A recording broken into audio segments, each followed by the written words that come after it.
Yo, hold on. Jones, what you on? It's the one and only Illinois Jones. We right here, baby, go. You already know. Turn on. All right.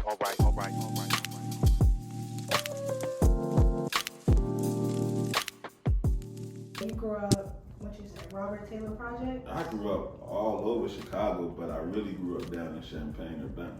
Okay. Like before we moved down there, we bounced all the way from the low wind to the hundreds to make our way down there.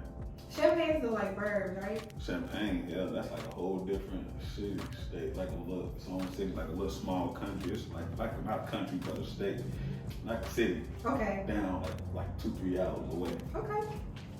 And how was it growing up over there in Champaign? At first, that shit was weird coming from the city. You feel me? Like I was bad as fuck. How old was you? I was like 10 when we moved down there. I was bad as fuck here. But to go down there, and it's like brand new to everybody. Like my mom, it was brand new to her. My OG was brand new to him. So it was like, I ain't really had nobody who knew me, so I got away with a lot of shit. Mm-hmm. You know what I mean? And then I started meeting What, people. you just started being outside and shit? Shit, I was always outside. That's the hard part, to stay inside. But like, I bounced around so much, I ain't know how to make friends. Because we bounced around. Only friend I had was that nigga. Right there. That's the only friend I had until I moved down to Champaign. I ain't know nothing else. So then you had to make friends and shit. But you know, I was down there. It was like putting a big fish in a little pond. When did you first get into music? Over in Champaign, or did you come back to Chicago and start getting into it? I ain't gonna lie, I was always into music. Like I remember, like my mom used to play music a lot. My auntie used to always just play the radio every day, all day. Clean up to music, cook to music. Like, we eating the music. So I used to listen to it. I used to listen to that shit 24/7. There's never been a time when I ain't listened to music. When I moved to Champaign, like I think I was like, I had to be like in middle school or some shit, and I got introduced to some niggas down, some older niggas down there who was doing some shit at the Boys and Girls Club. Just came to me like, yo, you should try to do some music shit. They had all that shit, like I remember seeing like that shit used to be in back of magazines for like 10,000, 5,000 just for one turntable. So I'm seeing this shit, I'm like, damn. But hell yeah, I used to have a radio show in Champaign. Just for you? Like, yeah. So like in Champaign, I used to I had a radio show called Man of the Hour. Okay. So like, me and my homies, I used to go into this radio station like 30 deep. We used to go into the radio station 30 deep. I used to, the little money I would save up and I would make and shit, doing little crazy shit, I would just pay off radio time. Cause me and my niggas ain't had nowhere to kick it. We would get into it every fucking weekend. We'd go to clubs and get into it. We ain't had no place to kick it. So I got the radio station, and that was the place that motherfuckers kicked it at. The radio station was called Man of the Hour. It was like a community radio station down there on everything. That was my first radio station. I used to play like all the mixtapes. And what year was that? This was like fucking 2009, because I had moved back up here. Okay. I moved back in the city in 2008, but then I had left. But this shit was too lit for me. So what exactly got you saying you wanted to be on the radio and shit? Everybody, your love for music, or? well, everybody around me started rapping, and then everybody started saying that I sound like Mace. So I was like, fuck that. I ain't gonna sound like Mace. I don't want to sound like Mace. I ain't want the comparisons and shit, but Mace was that nigga though. But anyway, all my niggas started rapping. So I was like, fuck it. I'm gonna go to school. I'm gonna learn the radio shit, and everything I learned, I'm gonna bring it back, and we gonna work on the same shit I just learned. And that was it. Right. Okay. So at what point you was a host, a producer, making beats, and didn't you do some rapping? Don't you have like a song out? What the fuck was you getting out? Yeah, alright, so I got some songs out there, you know. There's some shit out there with me rapping. Right. You know, I was nice though. I was better than a lot of these niggas today. Don't get it mixed up. I'll fuck one of y'all up on some shit. But nah, yeah, I was rapping. But then I started hosting mixtapes. And that shit. Okay, so me personally, I don't know if like But what exactly is hosting a mixtape versus like being a producer? Like, all right, so hosting a mixtape for me, because I felt like I had a lot of creative input. So it was like executive producing. so you like helping the songs of the album? Helping the song, help pick the songs. Okay. You know what I mean? Help picking the beats. Okay. And then, you know, I would hype the songs up. You know what I mean? I would talk my shit because I felt like, you know. This is not when mixtapes was coming out. Yeah, this right. was Okay. like the first one I did was the Bezel Boys mixtape. Only Time to Tell. That was the first one that I spoke on. The other ones I used to just put them bitches together and throw them on that piff, but the Bezel Boy joint was really like, fuck it. Let's do it. We was drinking Suava. What's Suava? That shit? I don't even know what that is. There was some tequila. I don't think they make that shit no more. We did that whole mixtape in like a day, right? We did that shit in a day. We was in that game drunk, and we used to call it woofing. So to test the mic, go in there and woof. Let me get the levels right. So me, I'm tipsy off the Swazi. I go in there, talk shit. I come out. You sound raw as hell. You should host a mixtape. Give me an hour.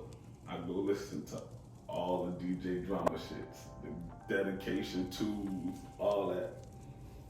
In the midst of me listening to it, I get a call from a security call, and they like, you know, you have received a message from my partner like, Jones, what you on? That's how bro always used to call my phone, like even when he was out. Free my nigga Yayo Ko. But when he was out, like he used to yell at my window, Jones, what you on? And that's how that shit started. That was the first mixtapes. The Bezel Boy mixtape was the first mixtape to ever get to start that shit off. And I didn't think nothing of it. Then you walk outside one day and the whole hood saying, Jones, what you on? That shit like a wildfire, Jack. I ain't gonna cap. Like, I ain't gonna lie, like, I didn't even know how to work turntables. I didn't know how to work turntables the whole time I was working the mixtape. I just shit, was cutting that shit up. My cousin, Young Famous, taught me how to do that shit on Pro Tools. He taught me how to, cause at first he was doing a lot of that shit for me and I was just going there and talk. So he was like, nigga, I'm not gonna be sitting here with your ass all day fucking with this shit. This how you do it. And he left my ass up in there. And I started doing that shit on my own.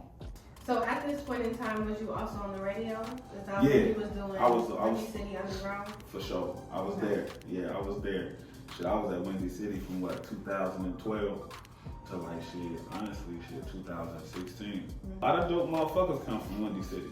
I was in a place where I was trying to leave radio. Like I was like, fuck this shit overgas, like this shit trash. There was a lot of politics in that shit. Like motherfuckers was playing favoritism. Then you had motherfuckers like sending you trash ass artists and not they good artists and shit. Cause they looking at numbers. It's a numbers game. Motherfuckers ain't fucking with you if your numbers ain't there.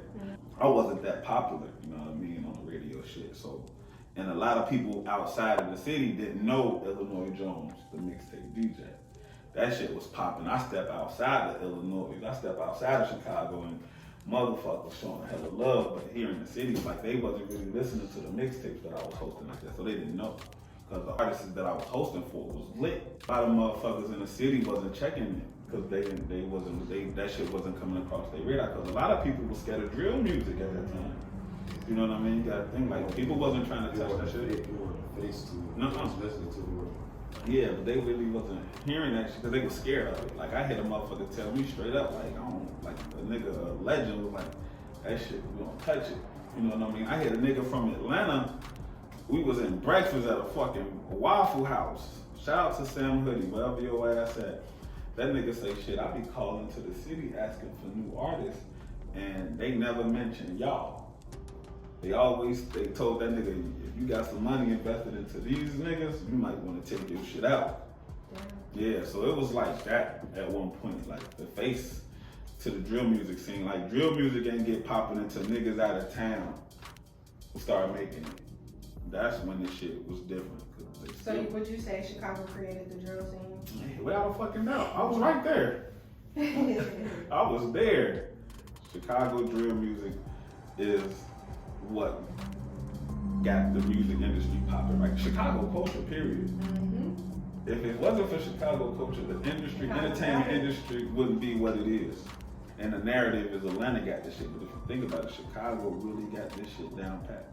In your opinion, do you feel like people in Chicago, artist-wise, everybody in the music industry work together? You feel like it's easy to be an artist? Okay. I wish. I hear it all the time, but I see something totally different. Mm-hmm. I see something totally different when I'm outside. When I'm outside at these events, when you go to Promontory, when you go to Reggie's, when you go to Sub T, when you go to these spots, you see all these other blog sites, other people with platforms and shit like that. We all work together. We all mingle together. We all working together. This artist is doing songs with artists from the west side to the south side to the east side. It's a lot of artists working together. You know what I mean? I think it's always been that. I just think we always don't blast it out. You know what I mean? Like the city don't support it. Like the violence get more support than anything here. You know what I mean? And we gotta hold the outside bloggers accountable. Because it's a lot of motherfuckers from Chicago who not here that gaslight a lot of the fuck shit. They'll put up a song with a nigga dissing a whole song full of dead niggas, but they won't put the song when a nigga don't mention no names. But them songs be cracking just as hard. I've heard them. I've heard niggas on all sides with good songs that don't mention nobody's name. But those songs don't get pushed by outside motherfuckers. They only want the clickbait. So when did you first get into smoking? How old was you? Well, I ain't gonna lie. I was bad. Like the first time I hit it, or the first time I just was like, damn. The first time you got high. Let's go with that. The first time you was like, I'm high as fuck. Can't you remember? I got high as fuck. I was like 14 years old. I was high as fuck. We smoked a notebook paper. Ray rolled it up on notebook paper in LaQuisha house in Lakeside, Park 77. Her mama was the candy lady. We got so high in the back of their house, and we had walked to the front to act like we wasn't high, because her mama sold nachos too. So we was like, can we get some nachos? High as hell, banging nachos and icy cup. But nah, like I ain't even have to tell them, like, it was just one day shit. I came in the crib and shit, we was kicking it. It was like New Year's Eve. And like shit, my mama and daddy man was having a party downstairs. And me and my partners, we was upstairs. So shit, we in that bitch kicking it. We waiting for a party to start. But we want a pregame. Mind you, I'm like a sophomore, junior in high school. Next thing I know, my mama come up there like, what y'all drinking on? I'm like, we ain't drinking. She, I saw you bring that bag in the house. What y'all drinking on? I said, some Hennessy. She, let me get some. Fuck it. I go down there. My dad like, you got some blunts? I said, huh? And I said, nah, I ain't got none. He asked your friend. I'm like, he ain't got no blunts. He don't smoke. We don't smoke. He, alright, y'all can smoke that. Y'all can smoke up there if y'all want to. I say, I think we got some blunts. And after that, it was cracking. Like, we used to smoke together and everything. Me and my dad used to smoke together. Have you, because I think you stopped producing and hosting tracks, right?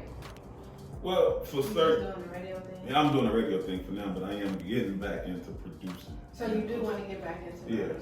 Yeah, I want to get back into it. I want to get back into making beats. I want to get back into hosting mixtapes, but I have an idea on how I want to do it now. At first, I was just going in. I really want to be hands-on all the way through the project, man. So, you know, because I really want to start getting executive producer credit. You know what I mean? Because times has changed. It's just not that pip. Right. You got iTunes, Spotify, all these distribution spots. I just want to be able to get my resume up as an executive producer, because I do want to do that and also do soundtracks for movies and help with the music. All these movies and TV shows get filmed in the city. I want to be the music director for that shit. I feel like I can do that shit for like a Chicago PD, Chicago Fire, for fucking Power.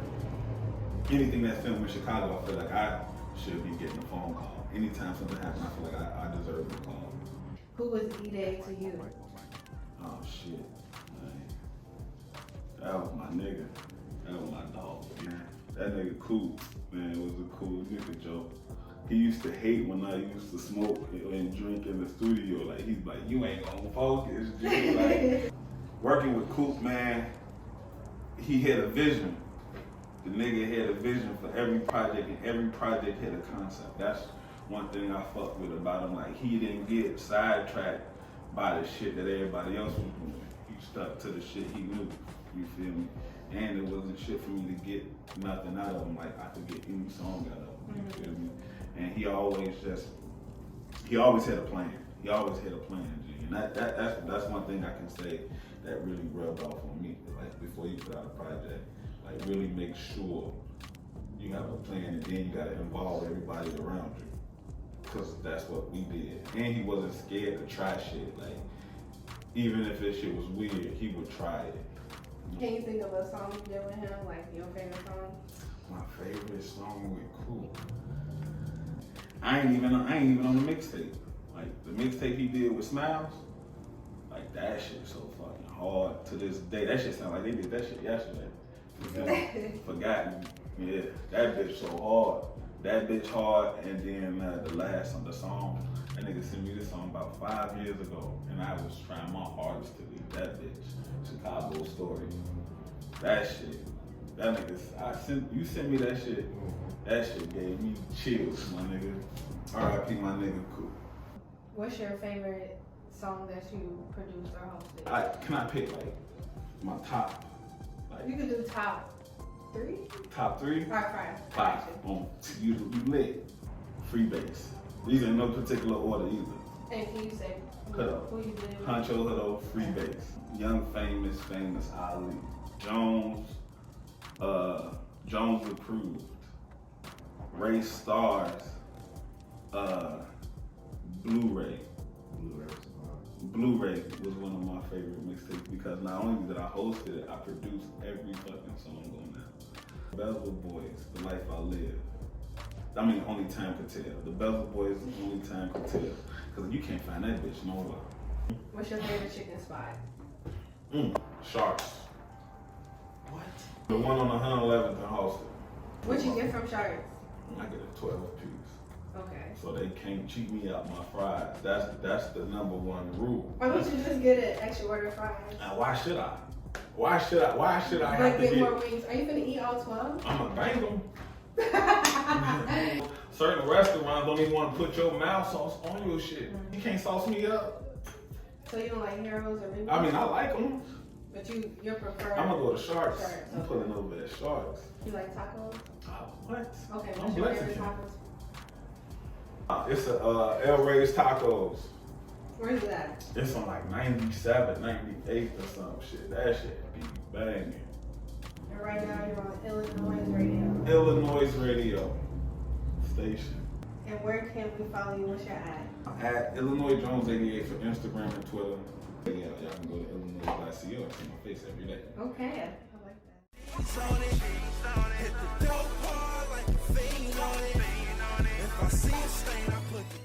Like exhaust, caught him like another mouse. Rick Ross and I be boss, selling bitches like the Hawks. Ben's got a dub, he'll be home when he's 42. If you shoot but you don't score like Popovich, I'm subbing you.